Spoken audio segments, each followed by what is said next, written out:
السلام علیکم ورحمۃ اللہ وبرکاتہ۔ ناظرین، آج ہم گفتگو کریں گے محبوب سبحانی شیخ عبدالقادر جیلانی المعروف غوث پاک رحمۃ اللہ تعالیٰ علیہ کے اس فرمان کے بارے میں۔ غوث پاک رحمۃ اللہ تعالیٰ علیہ فرماتے ہیں کہ میں قضائے مبرم کو بھی رد کر دیتا ہوں۔ تو آج ہم یہ جانیں گے کہ وہ کون سی قضا ہے جس کے بارے میں غوث پاک رحمۃ اللہ تعالیٰ علیہ کا یہ فرمان ہے۔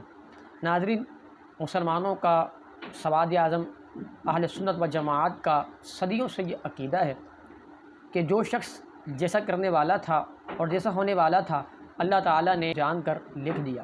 یعنی اگر کوئی شخص برائی کرنے والا تھا تو اللہ تعالیٰ نے اس کے ذمہ برائی لکھی، اور اگر کوئی شخص نیکی کرنے والا تھا تو اللہ تعالیٰ نے اس کی تقدیر میں بھلائی لکھی۔ اللہ تبارک و تعالیٰ کے لکھ دینے سے بندہ مجبور نہیں ہو گیا، اس کے لکھ دینے نے بندے کو مجبور نہیں کر دیا، بلکہ بندہ جیسا کرنے والا تھا اللہ تبارک و تعالیٰ نے ویسا لکھ دیا۔ ناظرین، قضا کی جو ہے وہ 3 قسمیں ہیں۔ پہلی قسم ہے مبرم حقیقی، اور دوسری قسم ہے معلق محض، اور تیسری قسم ہے معلق شبیہ مبرم۔ ناظرین، مبرم حقیقی کیا ہے؟ مبرم حقیقی کی تعریف یہ ہے کہ علم الہی میں کسی شے پر معلق نہیں، اور معلق محض یہ ہے کہ صحف ملائکہ میں کسی شے پر اس کا معلق ہونا ظاہر فرما دیا گیا ہے، اور معلق شبیہ مبرم یہ ہے کہ صحف ملائکہ میں اس کی تعلیق مذکور نہیں، لیکن علم الہی میں اس کی تعلیق موجود ہے۔ تو ناظرین، غوث پاک رحمۃ اللہ تعالیٰ علیہ کا فرمان کہ میں قضائے مبرم کو رد کر دیتا ہوں، وہ مبرم حقیقی نہیں بلکہ معلق شبیہ مبرم ہے۔ مجدد الفسانی شیخ احمد سرہندی رحمۃ اللہ تعالیٰ علیہ نے اپنے مکتوبات میں جو پورا غوث پاک رحمۃ اللہ تعالیٰ علیہ کے اس فرمان کے بارے میں آپ نے کلام کیا ہے، اس کا خلاصہ بھی یہی ہے کہ تقدیر کی جو 3 قسمیں ہیں، مبرم حقیقی، معلق محض اور معلق شبیہ مبرم۔ مبرم حقیقی یہ ہے کہ علم الہی میں معلق نہیں، علم الہی میں کسی شے پر معلق نہیں، اور معلق محض یہ ہے کہ صحف ملائکہ میں اس کی تعلیق موجود ہے، اور معلق شبیہ مبرم یہ ہے کہ صحف ملائکہ میں اس کی تعلیق نہیں، لیکن علم الہی میں اس کی تعلیق موجود ہے۔ ناظرین، یہ تقدیر کی دوسری قسم ہے معلق محض۔ اس پر اکثر اولیاء کی رسائی ہے، ان کی دعا اور ہمت سے یہ ٹل جاتی ہے۔ اور جو تقدیر کی تیسری قسم ہے معلق شبیہ مبرم، اس پر خواص اکابر کی رسائی ہوتی ہے، یعنی اولیاء کرام میں جو خاص ہیں ان کی اس تک رسائی ہوتی ہے، ان کی دعا، ان کی ہمت سے یہ ٹل جاتی ہے۔ تو مجدد الفسانی رحمۃ اللہ تعالیٰ علیہ نے مکتوبات میں جو پورا کلام کیا ہے غوث پاک رحمۃ اللہ تعالیٰ علیہ کے اس فرمان کے بارے میں کہ میں قضائے مبرم کو ٹال دیتا ہوں، پورے اس کلام کا خلاصہ یہ ہے کہ وہ تقدیر کی قضا کی تیسری قسم معلق شبیہ مبرم ہے، مبرم حقیقی نہیں، کیونکہ مبرم حقیقی کسی کی بھی دعا سے نہیں ٹلتی۔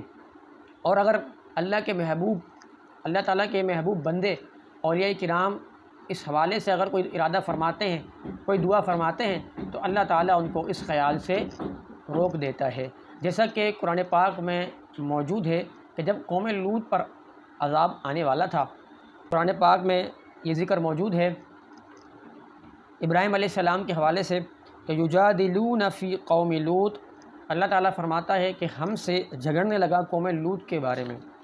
ابراہیم علیہ السلام بہت مہربان تھے، اور ابراہیم کا معنی اب رحیم یعنی مہربان باپ، تو ابراہیم علیہ السلام بہت مہربان تھے۔ قوم لوط پر عذاب آنے والا تھا، تو آپ کے بارے میں یہ موجود ہے کہ یجادلون فی قوم لوط، ابراہیم علیہ السلام اللہ تبارک و تعالیٰ سے جھگڑنے لگے قوم لوط کے بارے میں کہ ان کا عذاب جو آنے والا ہے وہ ٹل جائے۔